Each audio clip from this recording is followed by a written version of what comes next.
Hi, this is Stephen Pearcy. You are watching Life Minute.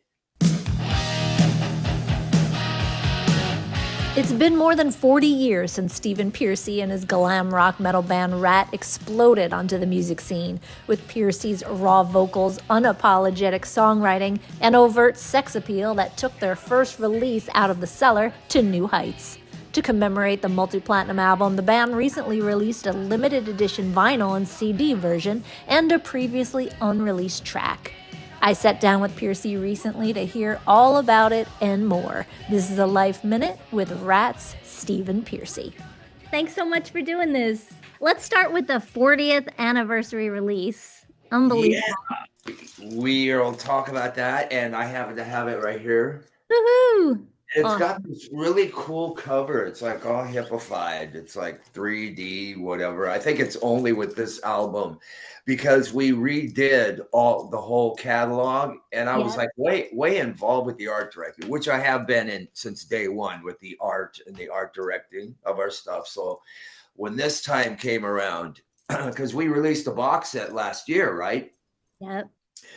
And this single that came out this year on the 40th anniversary was so weird because I tried to get it on the last one and we couldn't locate it. Even though I had a copy, it wasn't good enough to, album, whatever. I knew it was from the Out of the Cellar sessions. And I tried to get it on the box set. So thank God I didn't, because we found the real thing. And then that's what this is right here. The single, Reach for the Sky. Wow. That's a Yeah, it's bad. And we're actually working on a video, which is animation. It's kind of starts like this.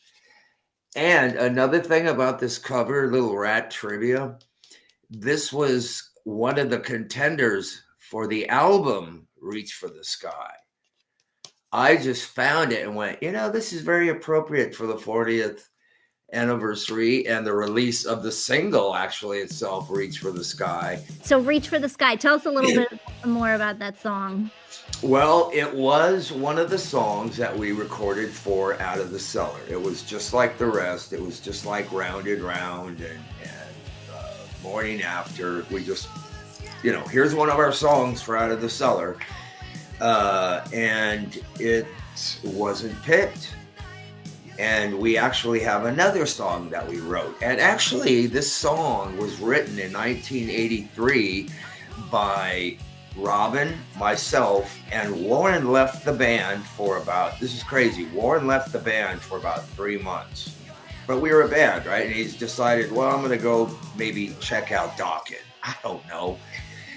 So anyway, we bring in Mark Tureen, who's now the singer of the Bullet Boys. But he was a guitar guy more back then. He was more of a noodler. And we go, well, let's bring him in to Warren's back, right? So we co-wrote this song, and it's crazy. And two of them, we wrote 2 songs with Mark and Robin when we got together. And this is one of them. So cheers to Mark, who's out there actually touring Bullet Boys. But here you go. 40 years later, you find these gems, and it just kind of fit. As we were talking about 40 years, a long time. Well, look at these 90s guys. They're the Corns and my buddy Fred Durst, his band. They're out there, and people just want something again. So I look at it in perspective: 80s, 90s, 2000s, and then whatever we ended up here with. Maybe, look, I even like New Kids on the Block in the 80s. But anything went in the 80s, and that's why it's such an important decade, and I totally embrace it, and because I ended up being like, oh, they're the forefathers of the Sunset Strip scene, and then I started thinking it, going, well, yeah, you're right, we are. We pulled in there in 1980, January 1, I did with my band, and went, well, I blame it all on Van Halen, first of all, who I met in the 78 before they were big. I'd see him at the Whiskey and became friends with Ed. And it's crazy. So I took notes and I watched them become, by 1980, they were mega. We went to the Oz Festival, whatever. And I went, that's how it's done, right? And so I moved up in 1980, and we were. So I'll take the crown of being a forefather of the Sunset Strip experience, I call it. What was the first record you ever bought?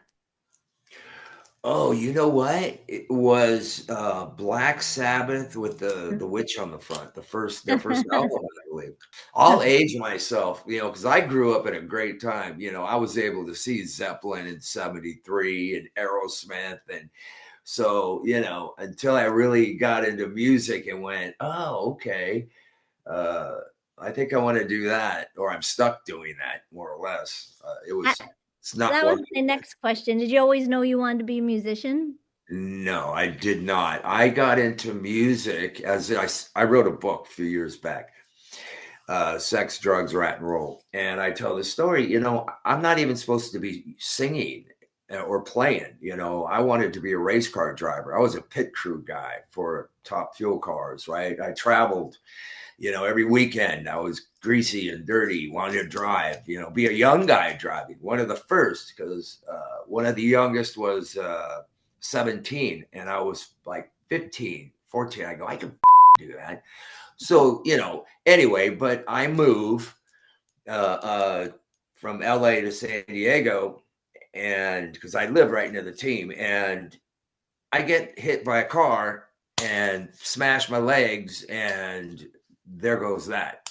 They go, good luck. You get, your career's over thinking about that, kid. And I was a kid, but that's how you start out there. And while I was recuperating, I was 6 months in the hospital. Somebody gave me a guitar.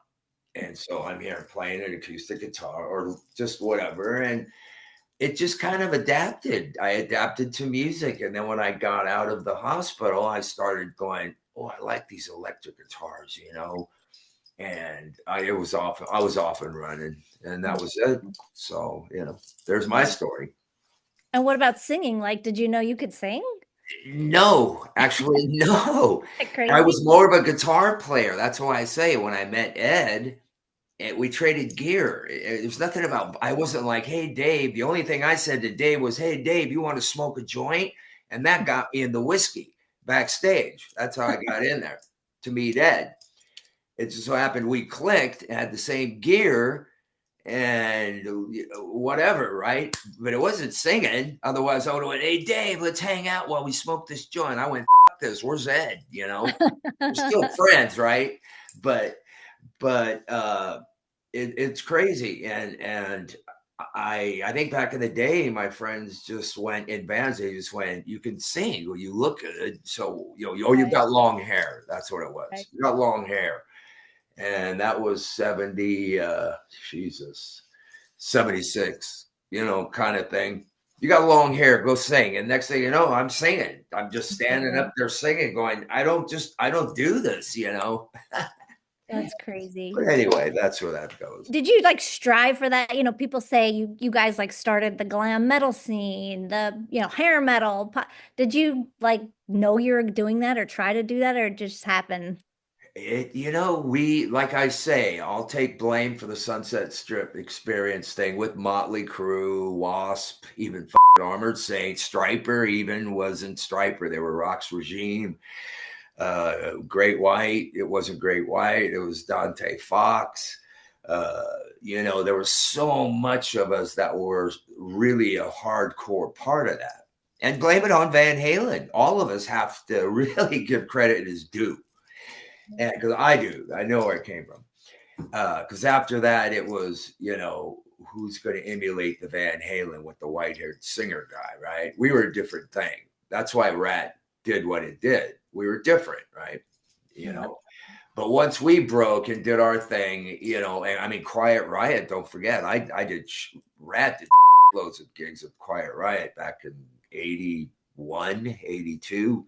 Starwood, Whiskey, these stories I'll tell again. There's something coming up here. So we'll let you know. But these stories need to be told. And I was there, and I forget I was there, hanging with Ozzy, touring with this guy, doing that, Iron Maiden, and I got the pictures. That's one thing I did then. I took pictures. I don't know why, you know, and I like taking pictures, but even then I was taking pictures. So, you know, I can really you know, show proof of those stories, you know. Anything you would have done differently? Like anything your current self would tell your younger self about anything? Yes, this one all for one, one for all don't work.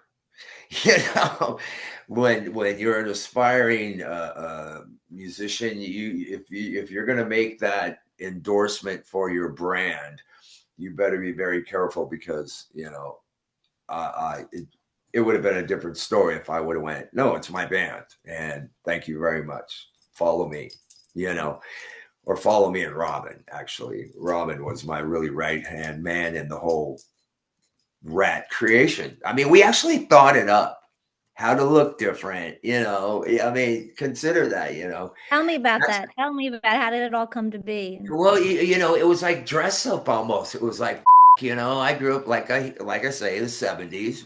You look at the magazines, you know, and then I'd see Van Halen, I'd see Dave and go, holy, you know, look at this Jim Dandy guy, right?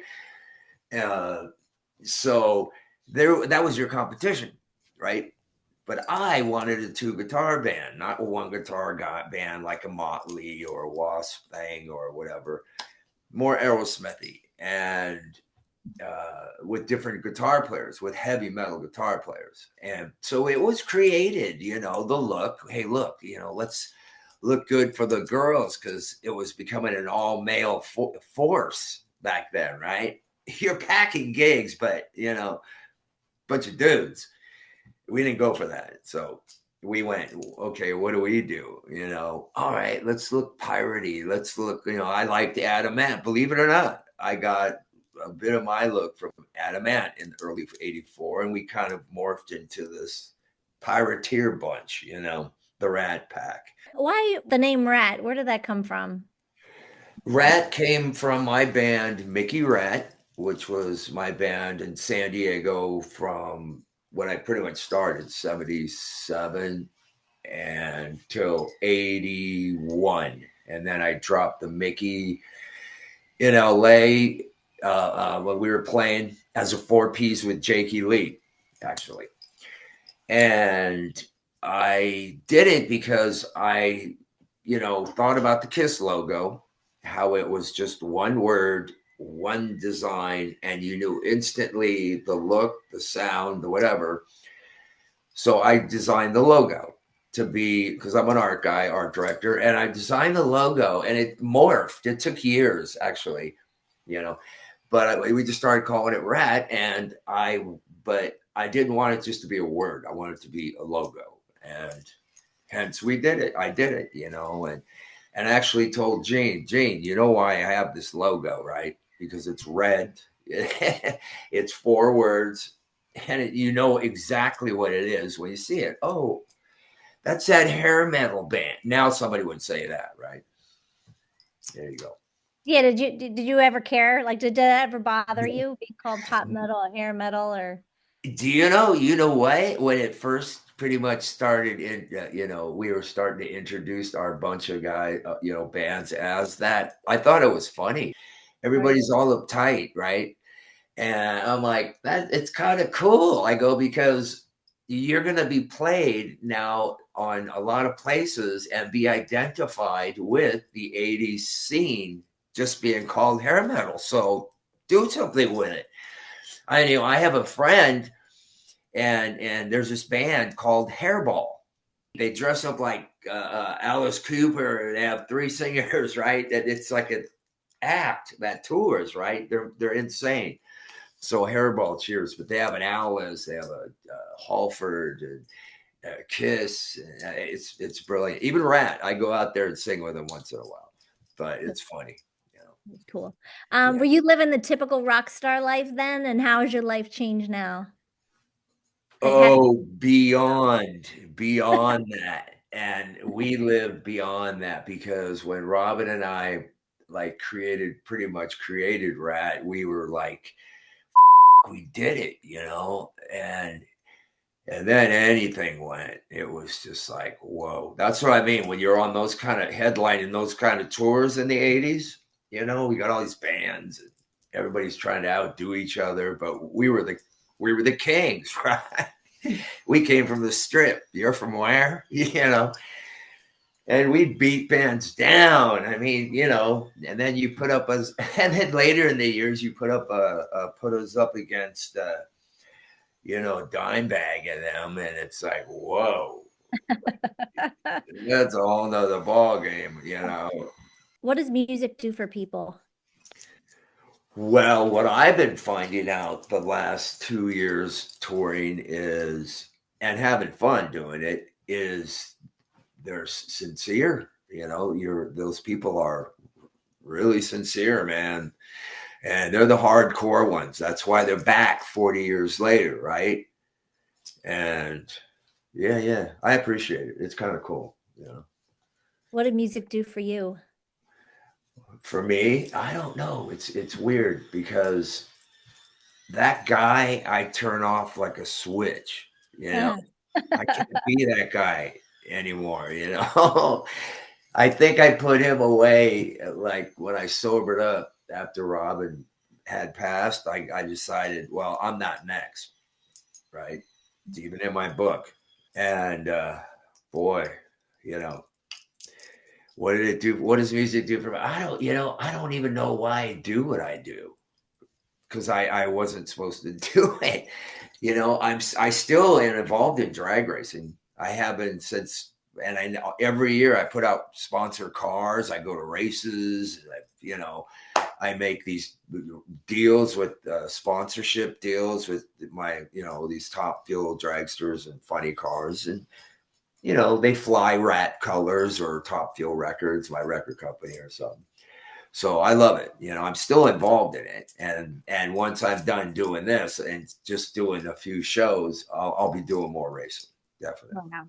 I can't drive, but So anyway, I'm at officialstevenpearcy.com. You can see anything, get anything, whatever. And I tell you where I'm at. Everything's really way cool. I'll tell you. Yeah, it looks good. The site's good. You're so cool. Thank you so much. I appreciate it. Thank you so much. To hear more of this interview, visit our podcast, Life Minute TV, on iTunes and all streaming podcast platforms.